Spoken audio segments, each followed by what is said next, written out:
Hey, welcome to my next video on how to create a cover song. Just wanted to do a little bit of an intro on what we're going to be doing here. I'm going to show you in Logic Pro how to import the song and then how to start building the song with all the different components. This video goes out to Rob Scallon, who's the king of an album in a day or a song in an hour. So Rob, I'm going to do a cover song in 12 days, maybe 12 weeks, I'm not sure. If you're ever up in Vancouver again, I know you spend some time up here. I'm from Vancouver. Give me a call, maybe we can collaborate and do something together. Anyway, enjoy the video. Talk to you soon.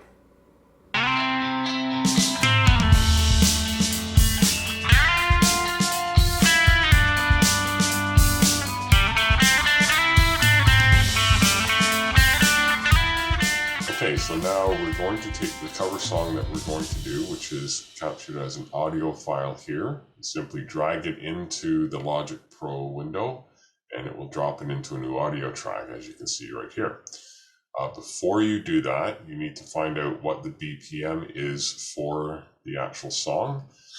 A couple of ways you can look it up on the internet. I'll provide some links in the description where it just tell you this particular song on Spotify or on YouTube is this BPM, or you can actually, there are some sites that I use that you drag the actual audio file into the site, and then it analyzes it and lets you know. So there's a couple of different ways. I'll put the description, check in the description, and I'll put those links in there for you.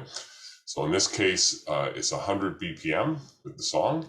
So you drag it into here, and then the importance with that is if you have a different BPM selected up here and the song is not matching that, it will try to match it and then it gets all kind of weird. So you want to try and get this locked in as best you can.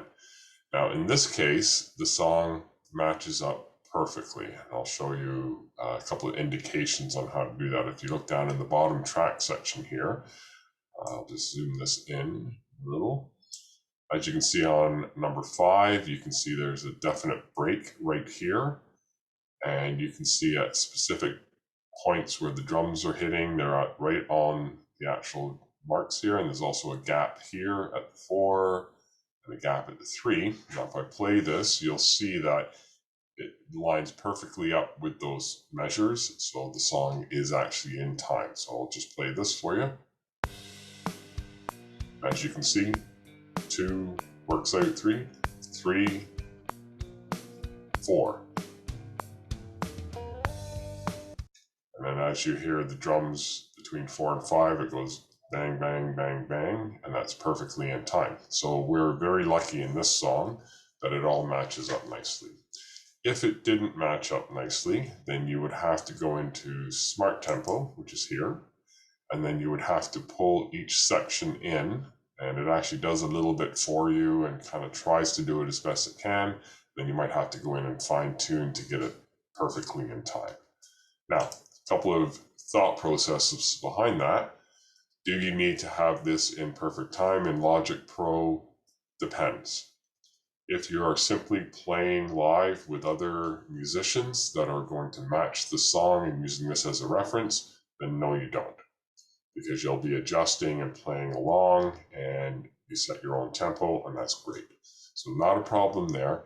The only time you need to worry about this is if you want to start adding in any kind of automated music, or for example, I've got the drum track here, I just use that as a reference. Anything like this will not match up properly if you don't have the tempo perfect. So that depends. So it's up to you how you want to do it. I like to try and make it perfect because I might want to add in some percussion, or might want to add in a few other little things that are automated, and this makes it a lot easier. Okay, so it's your choice either way, and so we'll go from there. So we pull that in, so now we've got that all set, and then we just start laying in some tracks. So the way my process is, I work with my drummer, the drummer and the bass player in our band. They typically wait until I get the guitars and the vocals in, or sort of the usual bass parts, and then I'll throw in a mechanical drum set here from Logic Pro just to kind of keep the beat going, and I'll also turn on the metronome. Then I'll give a couple of different versions up in our shared drive. So I'll do one with everything on. Then I'll do one without the metronome, and then one without the drum track. And then the guys will kind of pick what they need to use. Sometimes the drummer needs to wait till the bass is in. Sometimes the bass player likes to have the drum parts in first. So it all depends on the song and the style and how we want to play. So that's the first step.